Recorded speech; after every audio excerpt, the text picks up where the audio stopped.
नमस्कार। इस अंक में आप सभी का बहुत बहुत स्वागत। आज इस अंक में जिस विषय को लेकर हम चर्चा करने जा रहे हैं या जो जानकारी हम देने जा रहे हैं, हो सकता है कि यह जानकारी आप सभी शिक्षक बंधुओं को विचलित कर सकता है, आपके अंदर रोष पैदा कर सकता है, क्रोध पैदा कर सकता है और आपके अंदर घबराहट भी ला सकता है। निश्चित रूप से आपकी थोड़ी चिंता बढ़ा सकता है, लेकिन आप सभी को घबराना बिल्कुल भी नहीं है। आप सभी को हिम्मत से काम लेना है और अपने संघर्ष को आगे बढ़ाना है। ये सारे हथकंडे जो अपनाए जा रहे हैं वो शिक्षकों को परेशान करने के लिए, और जब तक यह लड़ाई निर्णायक मोड़ तक नहीं पहुंच जाती है तब तक ऐसी छोटी मोटी समस्याएं आती रहेगी। इसके लिए सभी शिक्षक बंधुओं को तैयार रहना होगा और अपना संघर्ष और बढ़ाना होगा। यकीन मानिए कि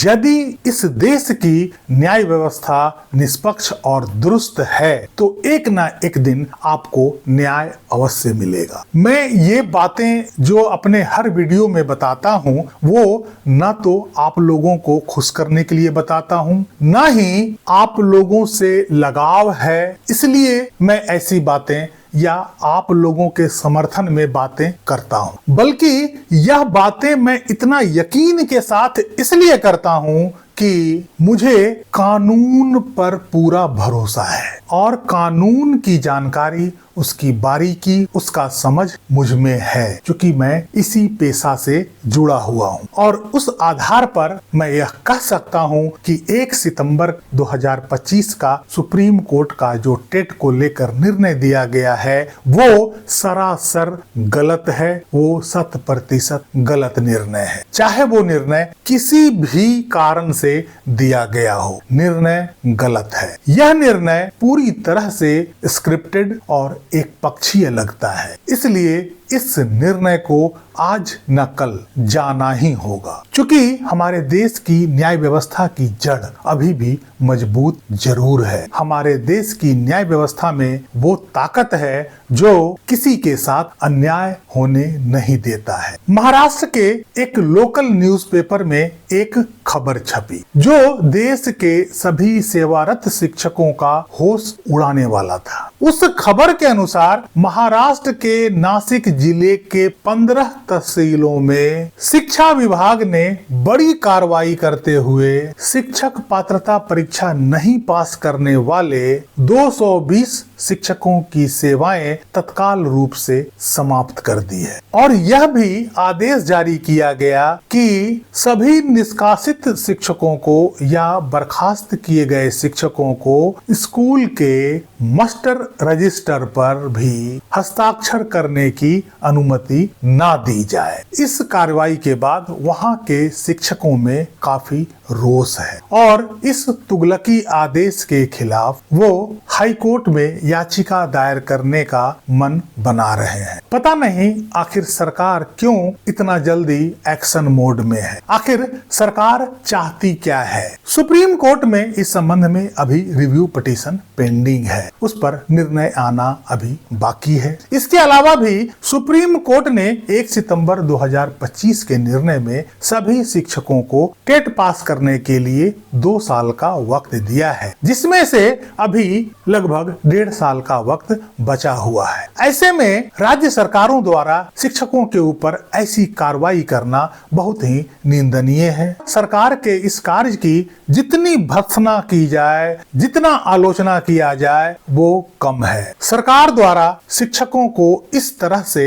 निष्कासित किया जाना सरकार की तानाशाही मानी जा सकती है, जबकि अभी भी उन शिक्षकों के पास लगभग 1.5 साल का वक्त बचा हुआ है। ऐसे में सरकार क्या उन शिक्षकों को निष्कासित कर सकती है? सबसे पहले अब ये समझते हैं कि आखिर वे शिक्षक आरटीई एक्ट लागू होने से अर्थात 2010 से पहले से नियुक्त हुए थे या उनकी नियुक्ति आरटीई एक्ट के बाद अर्थात 2010 के बाद उनकी नियुक्ति की गई थी। इस संबंध में जो जानकारी मुझे मिली है उसके अनुसार ज्यादातर शिक्षकों की नियुक्ति आरटीई एक्ट लागू होने से पहले हुई थी, अर्थात उन शिक्षकों की नियुक्ति 2010 से पहले की है। और कुछ शिक्षक ऐसे भी हैं जिनकी नियुक्ति 2011 के बाद हुई है, अर्थात आरटीई एक्ट लागू होने के बाद हुई है। मुंबई हाई कोर्ट में याचिका डाले जाने की पूरी तैयारी चल रही है। अब प्रश्न यह उठता है कि चूंकि यह मामला सुप्रीम कोर्ट से जुड़ा हुआ है, ऐसे में क्या मुंबई हाई कोर्ट इस पर सुनवाई के लिए तैयार होगी? यह निर्भर करता है कि आखिर याचिका में क्या रिलीफ मांगा गया है। यदि याचिका में टेट को मुद्दा बनाया जाता है और टेट को उस याचिका में चुनौती दी जाती है तो इस मुद्दे को हाई कोर्ट सुनने से इनकार कर देगी। हाई कोर्ट इस मुद्दे को नहीं सुन सकती है क्योंकि यह मुद्दा सुप्रीम कोर्ट द्वारा फाइनल किया जा चुका है। इस पर सुप्रीम कोर्ट ने अपना आदेश दे दिया है और उस आदेश में अभी बहुत सारे रिव्यू पिटीशन लगे हुए हैं, उस पर अभी सुनवाई होनी बाकी है। ऐसे में कोई भी हाई कोर्ट अभी टेट मुद्दा को लेकर सेंसिटिव होगा और उस पर सुनवाई करने से मना कर देगा। लेकिन यदि हाई कोर्ट में सुप्रीम कोर्ट के आदेश को आधार बनाकर यदि रिलीफ मांगा जाए तो निश्चित रूप से उन शिक्षक बंधुओं को रिलीफ मिल जाएगा और हाई कोर्ट उस पर विचार करके उन शिक्षकों का निष्कासन पर रोक लगा सकती है। क्योंकि सुप्रीम कोर्ट के निर्णय में स्पष्ट रूप से सभी शिक्षकों को 2 वर्ष का समय टेट पास करने के लिए दिया गया है। वो समय 31 अगस्त 2027 तक का है। ऐसे में 31 अगस्त 2027 तक उनकी नौकरी सुरक्षित है। उस बीच में कोई सरकार उन्हें बाहर का रास्ता नहीं दिखा सकती है। इसलिए यदि सरकार के बर्खास्तगी के आदेश को सुप्रीम कोर्ट के आदेश के आधार पर चुनौती दिया जाता है तो सरकार के बर्खास्तगी आदेश पर विराम लग सकता है और उनकी नौकरी कम से कम 31 अगस्त 2017 तक सुरक्षित रह सकती है। इस बीच रिव्यू पिटीशन अभी इस मामले में लगा हुआ है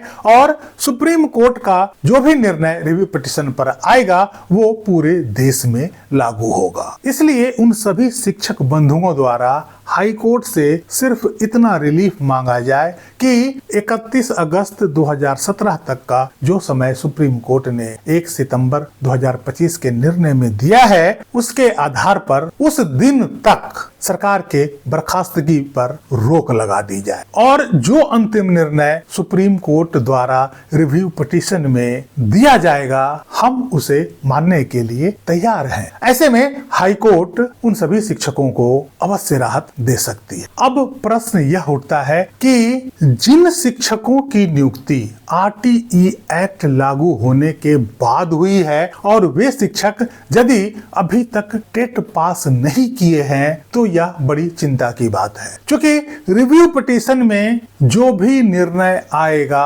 उससे उन शिक्षकों को लाभ नहीं मिल पाएगा। उससे लाभ केवल उन्हीं शिक्षकों को मिलेगा जिन शिक्षकों की नियुक्ति आरटीई एक्ट लागू होने से पहले हो चुकी थी और यह संघर्ष केवल और केवल उन्हीं शिक्षकों के लिए है। इस संबंध में कानून भी उन शिक्षकों के साथ है। इसलिए वैसे सभी शिक्षक जिनकी नियुक्ति आरटीई एक्ट लागू होने के बाद हुई है वे 31 अगस्त 2027 तक किसी प्रकार टेट पास कर लें, नहीं तो नौकरी पर संकट आ सकती है। बाकी की लड़ाई तो चल ही रही है, संघर्ष जारी रहेगा जब तक कि आप सभी को न्याय न मिल जाए। जो आज जानकारी दी गई है उससे विचलित होने का बिल्कुल भी आवश्यकता नहीं है। ये सारी परेशानियां आगे आने वाले समय में आती रहेगी जब तक इस पर कोई फाइनल निर्णय नहीं आ जाता है, इसमें चाहे जितना भी